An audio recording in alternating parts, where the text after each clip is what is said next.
I'm John Piotti, the president of American Farmland Trust, and it's a real pleasure to be here on Earth Day and share information with people who care so deeply about our planet. Some of you may be familiar with American Farmland Trust's iconic bumper sticker, but there's a lot more to us than that.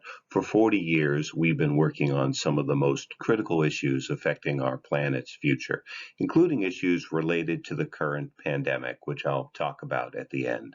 But I want to begin by talking about another crisis, the climate crisis that threatens life itself. Agriculture is one of the causes of climate change, producing about a quarter of all the greenhouse gas emissions. And yet, farming can also be part of the solution. By following so called regenerative farming practices, we can put atmospheric carbon back into the ground. More on that in a bit. Right now, we need some broader context. So I'm going to start with a whirlwind history tour. The early settlers who came to the prairie, that vast expanse of grassland from Indiana to the Rockies, they couldn't plow it, not easily. It was just too hard. And then in 1837, John Deere invents the modern steel moldboard plow, finally a way to dig into the prairie turf. And so what did we do? We plowed and plowed and plowed. Now, there are a lot of causes to the Dust Bowl a century later, but one of them was certainly overuse of the plow.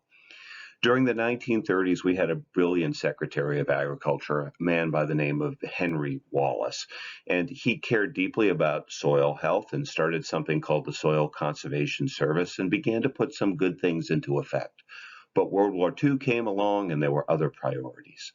After the war, the focus was on reindustrialization and it was on keeping people from starving. There was the risk of a huge famine. In the 50s and 60s, we applied what we had learned about industrialization to farming, and it resulted in what was sometimes called the Green Revolution. Now, this probably saved a billion people from starving, but it also had significant environmental impacts. The 60s also saw the beginning of the environmental movement. Silent Spring was published in 1962, Earth Day, of course, in 1970. In the early 1970s, we had the Arab oil embargo. And so Americans, for the first time, began to realize that oil supplies, the foundation of much of our economy, were fragile and finite as well. So all of these things were coming together, really two tracks, if you will. On the one track, an agriculture that was increasingly dependent on industrial techniques, synthetic fertilizers, diesel power, and the like. On the other hand, an awareness that these very things were hurting our planet and were not sustainable. At about the same time, the USDA and the President's Council on Environmental Quality got together to undertake an unprecedented study that looked at agriculture comprehensively for the first time.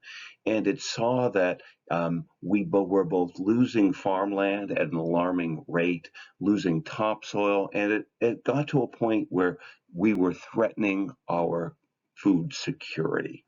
This was a moment of need, and that's where AFT comes into the picture. AFT's origin story is fascinating. One of our founders, Peggy Rockefeller, shown here, an ardent environmentalist and farmer, served at the time on the board of the Nature Conservancy, which today does some really great work in agriculture, but didn't back then. 40 years ago, the agricultural community and the environmental community were at odds. In some ways and in some places they still are, but not as they were then. Yet Peggy and others saw how farming and environmental advocacy could and should be two sides of the same coin.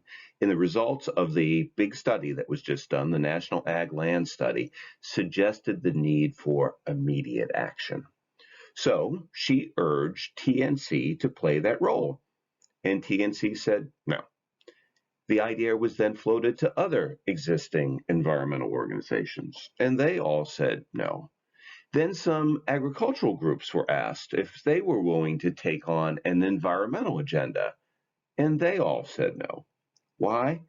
It was simply too risky for any environmental or agricultural group to take on a controversial new function that would feel threatening to its existing community. The only solution was to found a new organization, and AFT was born.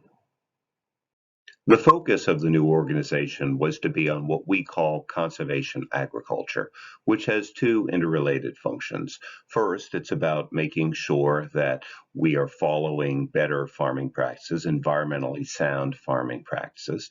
And second, to make sure that we have protected the farmland so it's available for farming, and not just to feed us, but to provide this full range of environmental services.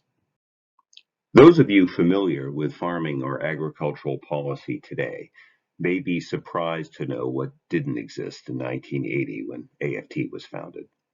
For one thing, there was only a small handful of farms and ranchers that had been protected with an agricultural conservation easement. That's the tool that ensures that land will always be available for farming. In other words, there was no agricultural land trust community. Second, there was no recognition of agricultural easements in federal law and no tax benefits for donating an easement.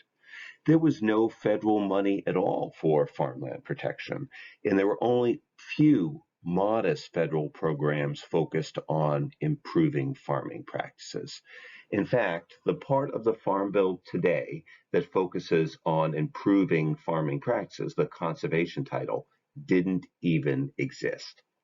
AFT made all that happen. Now I can brag because I wasn't there. This was all done by giants long before me. But any objective observer would say that what AFT did was extraordinary. We launched the agricultural conservation movement. We wrote the Farmland Protection Act. We wrote the conservation title into the Farm Bill, and that has since provided over $115 billion to farmers to do what's right by the land. Now, has all this funding been spent in the best way possible for the greatest environmental benefit? Probably not, but much of it has been wisely spent, and it has changed the perspective and actions of both farmers and environmentalists. We would not be having this conversation about regenerative agriculture today if it were not for the foundation that was laid with the conservation title of the Farm Bill. In some ways, the greatest testament to AFT's success is that many of the groups that were not willing to embrace both farming and environmentalism 40 years ago are now actively involved in this space. This shows how much things have changed, and yet we need to change more, much more. The challenge of the day is climate, and farming has a critical role to play. Now, AFT is not the only group working in this space, but we've been at it longer and we have a broad and comprehensive perspective, which, when it comes to climate, is critically important. Agriculture's solutions don't lie simply in better farming practices, as essential as those are. It's really part of a broader system. And AFT has always taken this holistic view of agriculture. From our earliest days, we have appreciated how the land itself, the practices employed on that land, and the people who steward that land are all part of an interwoven complex system.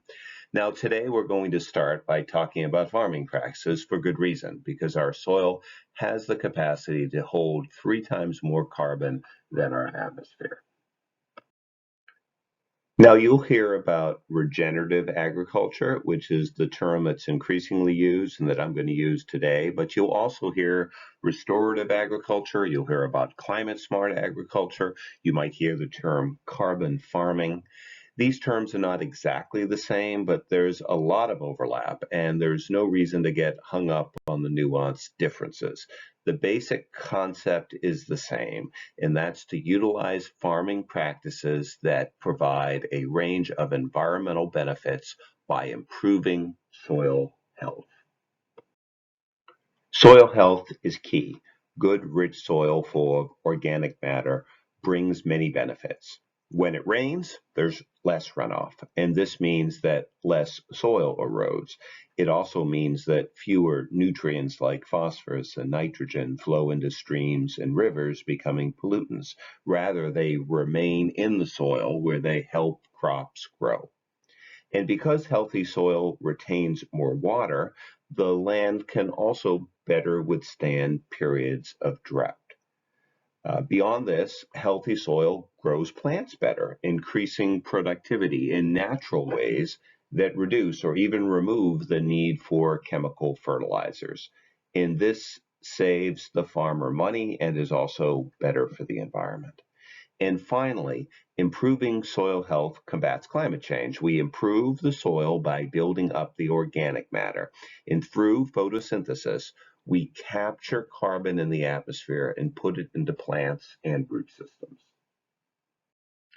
The practices that can improve soil health include cover crops and crop rotations that can be used to put more organic matter back into the soil. It includes no-till and low-till techniques for cultivating crops that don't disturb the soil.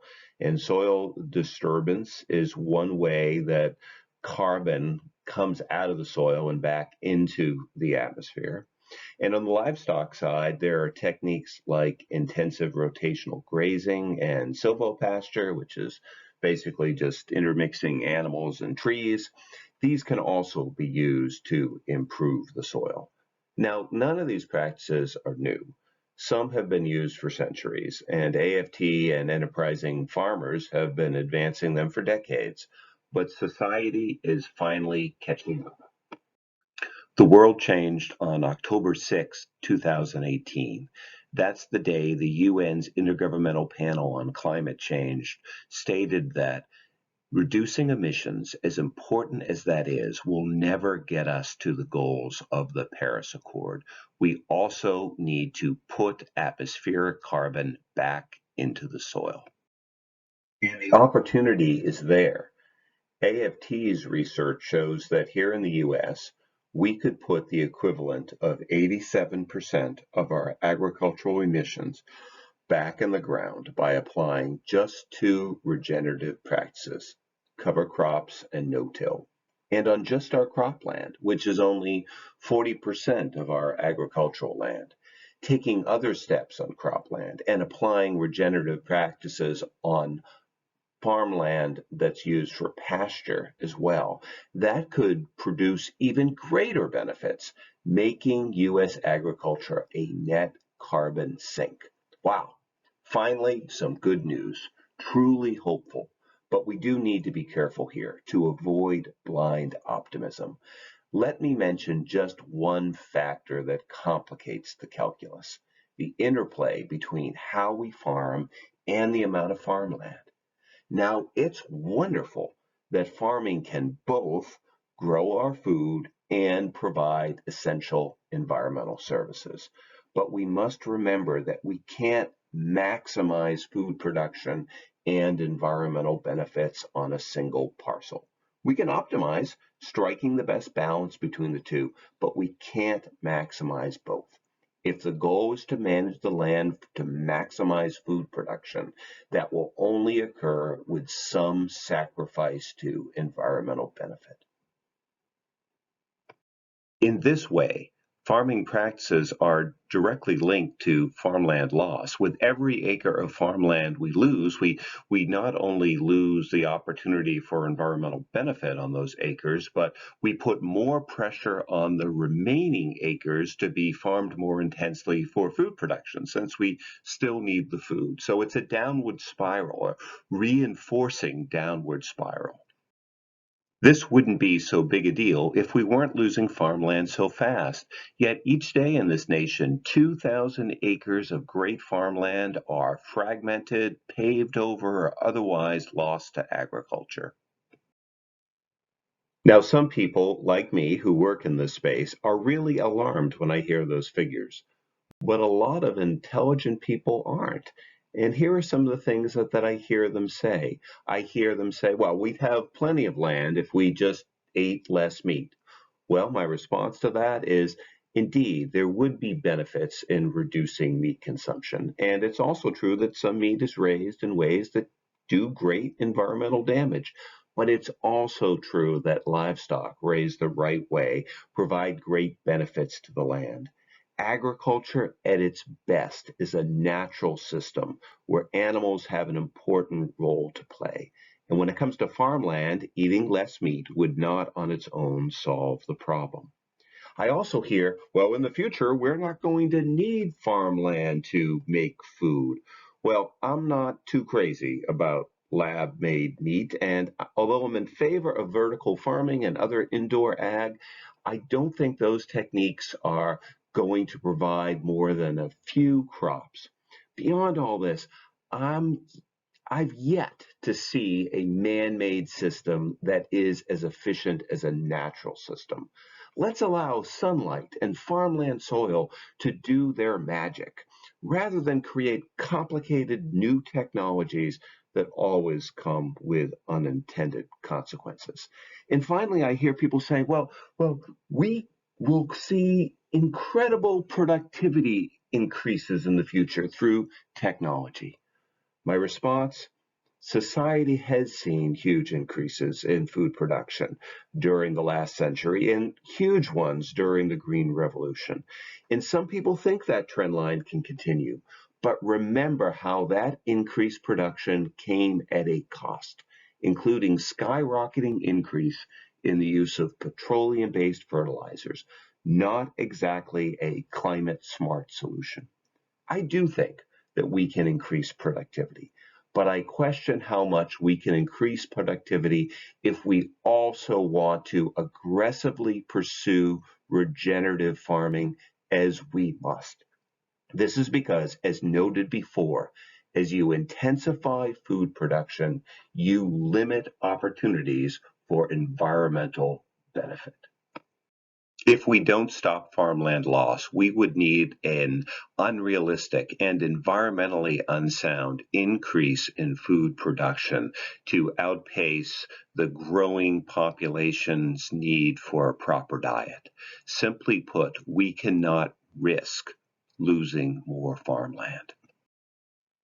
We will never be able to realize our climate goals through regenerative agriculture if we don't have enough farmland, which leads to the question, how much farmland do we need? Or I could ask an even more provocative question, do we have enough farmland today? Now, you're going to respond, well, of course we do. We grow all the food we need. We export a whole bunch of it. Of course we have enough farmland today.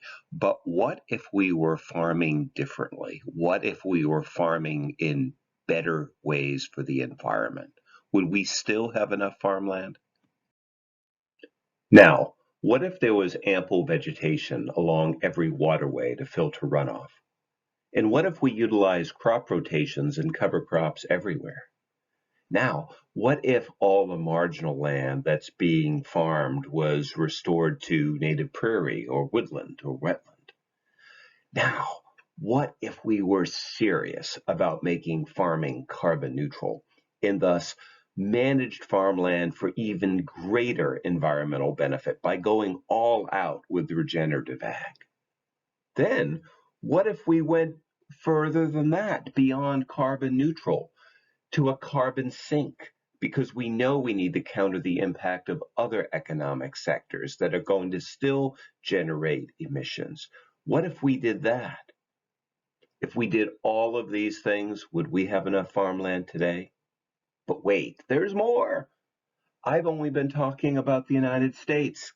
Yet these are global issues, and they are ever changing issues, given that a growing population would be demanding more and more food, and that changes in rainfall and temperature and sea level that come with climate change will take even more farmland away. How much farmland do we need? It's a basic question that has gone unanswered.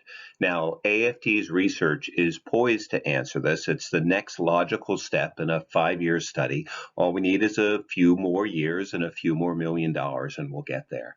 But without those results, I can say with certainty one thing that that study is going to show us, and it is this. Long before we run out of the land we need to feed us, we are going to run out of the land that we need to provide the environmental services the future demands. We don't know when that's going to be. There's a tipping point coming. It might already be on us. My purpose here was to show how regenerative agricultural practices relate directly to the land itself. But the connections don't stop there. There's also an important connection to the farmers and ranchers who steward the land. The system breaks down if we don't have the people to work the land. This is becoming a huge issue all across the globe. In the US, AFT estimates that almost 40% of our farmland will transition away from current ownership in the next 15 years, due simply to the age of the farmland owners. Where will we find the new farmers and ranchers, folks willing and able?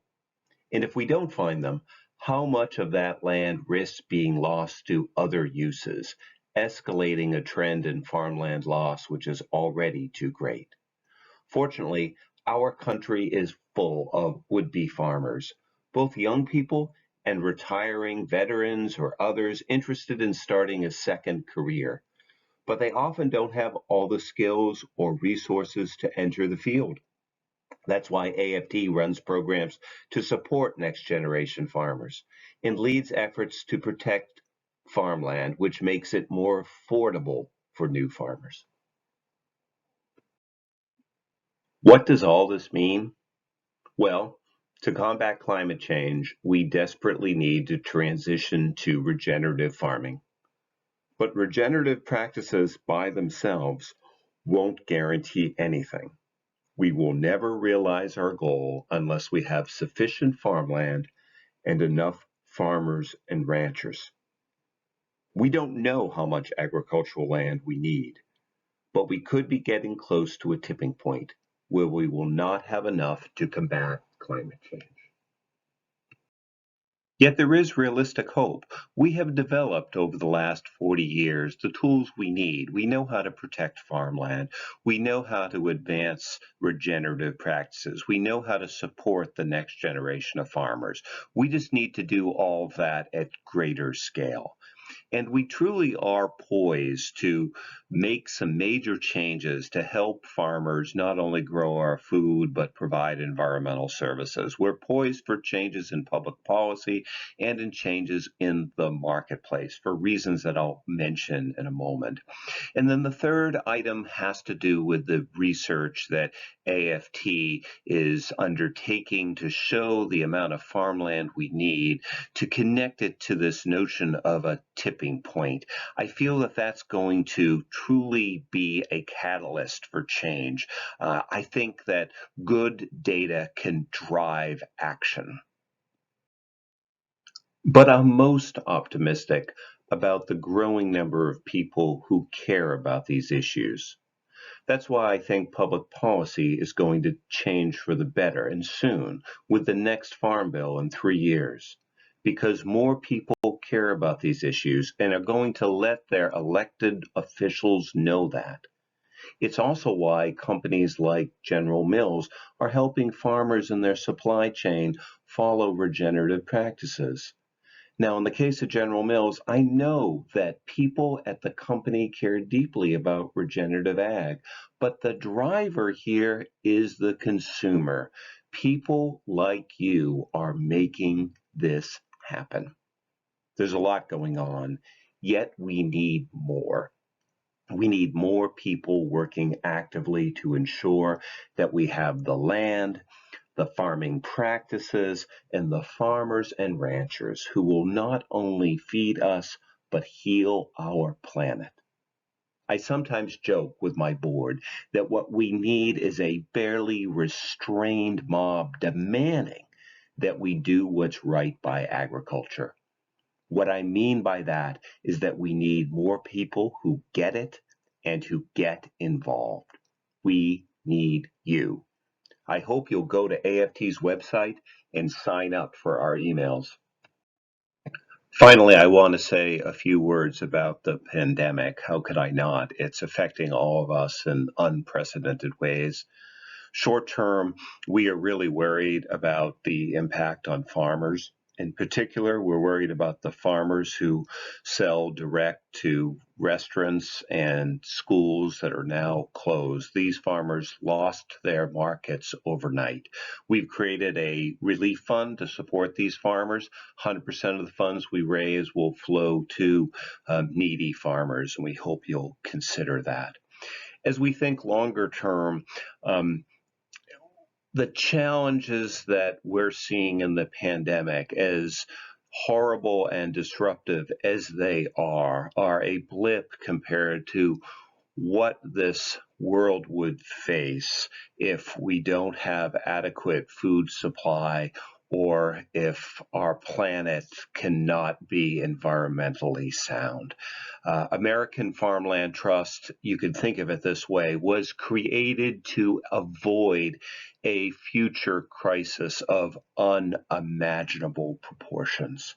With your help, we can do that. Thank you for listening, and thank you for caring.